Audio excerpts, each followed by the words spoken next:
Hi, this is James, and I'd like to welcome you to part 5 of my series where I'm sharing the meanings that I use when I work with Kipper cards. If you're just joining me for this series, I'd like to give you a little bit of a recap. So the series was inspired by one of my viewers. Her name is Carolyn, and Carolyn was nice enough to email me saying that she had seen my video series where I talked about the meanings that I use when I work with Lenormand, and she asked if I would be willing to do a similar video series, only this time would I be willing to work with Kipper. She went one step further in her request, and she asked if I would work with a particular deck. So the deck that has been assisting me throughout this video series is the Fin de Siècle Kipper cards. They are by Ciro Marchetti, and they are published by US Game Systems Incorporated. So each video in the series is comprised of 6 cards. I've been doing them in groups of 6. And so up to this point, we have looked at the first 24 cards. And in this video, we're going to be taking a look at the next 6. So we're going to be starting with card 25, which is High Honor.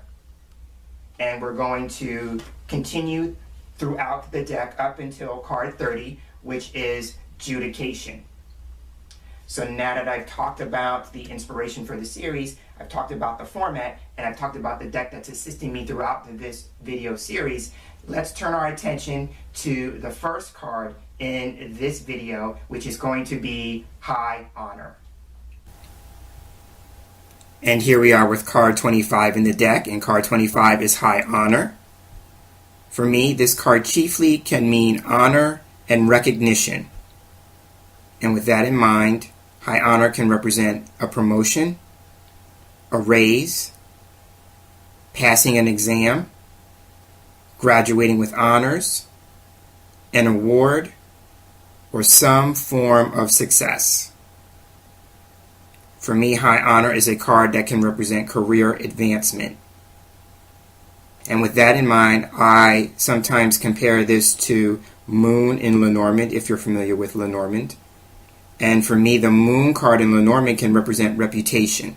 And so that is another one of the meanings that I have for High Honor, is reputation. And along those lines, this can also represent praise.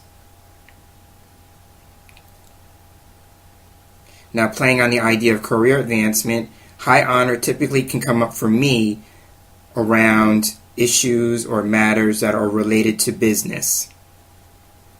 And sticking with the career and business aspect of this card, High Honor can represent working smart.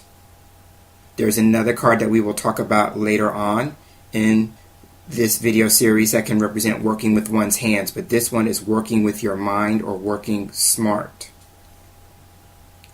And along those lines, this can represent any kind of work that requires some type of knowledge. And then whereas we talked with child earlier in the series about representing something small or little, High Honor is contrasting that because it can represent anything that is high or tall. And then the last thing that I want to talk about is direction in mind with this card. Now in the image on the card there is a 21 gun salute taking place, but it is taking place facing the right. So when I see this card, I immediately look to what is on the right side of High Honor because that may be where the honor or recognition is being directed. And so that is how I use direction with this card. And so wrapping up High Honor chiefly can mean honor and recognition. And so now let's move on to card 26 in the deck. And here we are with card 26 in the deck, and card 26 is Great Fortune. In traditional Kipper cartomancy, this card is also known as Big Luck. Great Fortune is said to be the most positive card in the deck, and with that in mind, it tends to nullify any negative cards that are next to it, and highlight or emphasize or strengthen positive cards next to it. Great Fortune for me can represent wishes coming true, and it could represent outstanding good luck. Some other things that I associate Great Fortune with are happiness, wealth, and the idea of being fruitful or something bearing fruit. Great fortune is a card that can point towards improvement. It's a card of blessing. And along with the wealth aspect of this card, it can represent abundance.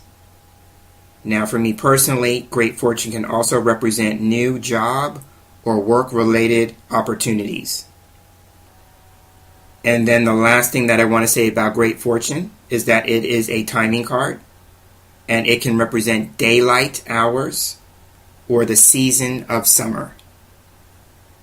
And so once again, summing up great fortune, this card can represent wishes coming true and outstanding good luck. And so now let's move on to card 27 in the deck. And here we are with card 27 in the deck, and card 27 is unexpected income. The chief meaning of this card is a small sum of money from an unexpected source.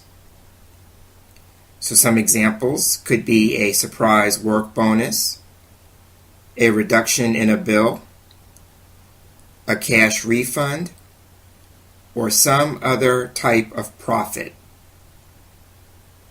Now this card is similar to sudden wealth, card 11 in the deck, which we talked about in a previous segment. The only difference between this card and sudden wealth is that unexpected income is typically smaller in amount. It's a smaller amount of money than in sudden wealth. Unexpected income for me personally can represent financial transactions because the imagery has money changing hands, and so that is another one of my meanings for it, is money changing hands. It can also represent a small change, meaning like a change in circumstances, again playing on the imagery in the card and the coin being something small.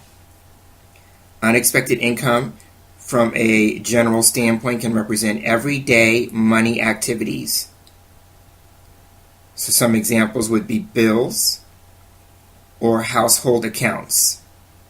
And at this point, I'd like to point out that in the background of unexpected income, there is the image of house, card 20. So that's where the idea of household accounts comes in. Some other examples would be invoices, checks, or some type of investment. For me, unexpected income can also represent a contract or papers that require a signature. And then the last thing that I want to say about unexpected income is that this is a timing card, and it can represent a time period of 2 weeks. So wrapping up, unexpected income generally means a small sum of money from an unexpected source. And so now let's move on to card 28 in the deck. And here we are with card 28 in the deck, and card 28 is expectation. And the chief meaning of expectation is waiting. Expectation can represent a pause or a waiting period or some type of expectancy.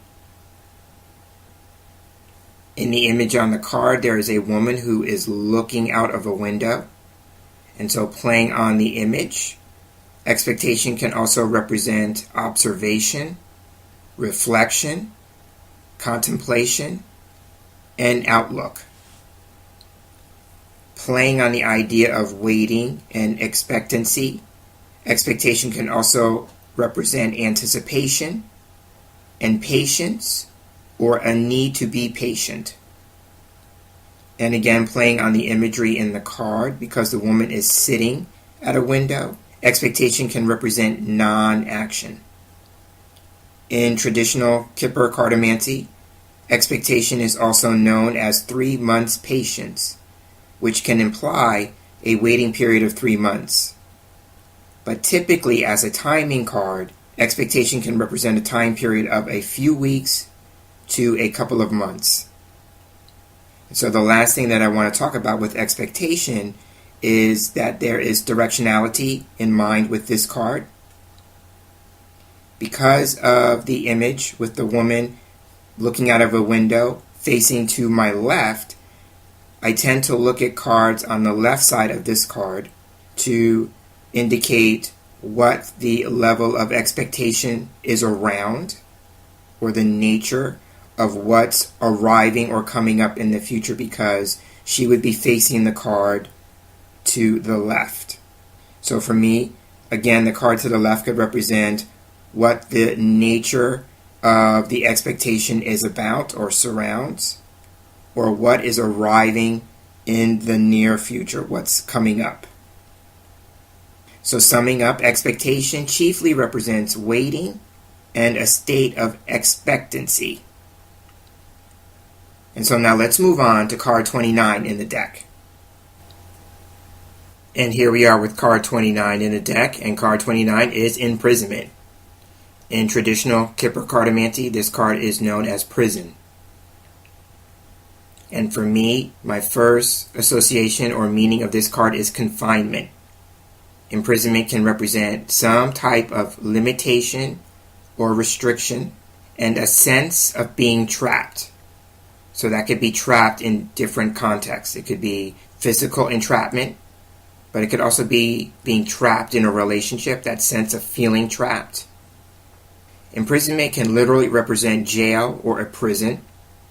It can represent an asylum, a rehab center, a bank, even military barracks.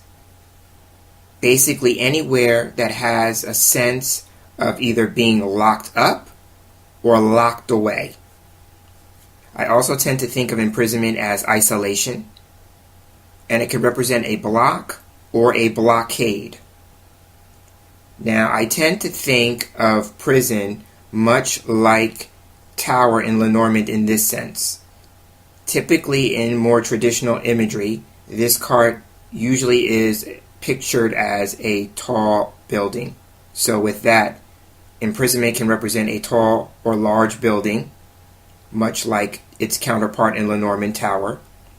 And with that in mind, I tend to look at imprisonment as representing institutions, again, like Tower in Lenormand. And so the last thing that I want to say about imprisonment is that this is a timing card, and it could just represent time that goes by very slowly. So summing up, imprisonment can represent confinement, a sense of limitation or restriction, or a sense of being or feeling trapped. And so now let's move on to card 30 in the deck, which will be the final card we'll talk about in this video segment. And now we're at card 30 in the deck, the last card we'll be taking a look at in this video segment of our series. And card 30 is Judication. In traditional Kipper cartomancy, Judication is also known as court person. And Judication for me can represent a decision being made. Judication can also represent minor government officials, bureaucrats, a board or board member, a professional advisor, an expert, a counselor, a consultant, a lawyer, a doctor, a judge, an arbitrator, an advocate, a negotiator, and a mediator. Judication can also be a teacher or a tax preparer, basically someone who explains things or some kind of process to people. I also tend to think of Judication as clarifying a discussion or a debate. So summing up Judication, for me, my first go-to typically is a decision that needs to be made. And that will bring this installment of the series to a close. We've now covered 30 of the 36 cards in the deck. I'm Jameson Mitchell, and I'd like to thank you for being here with me, and I look forward to being with you again for part 6, where we'll look at the final 6 cards in the deck, cards 31 to 36. So until then, I'm hoping you have a wonderful day. Take care.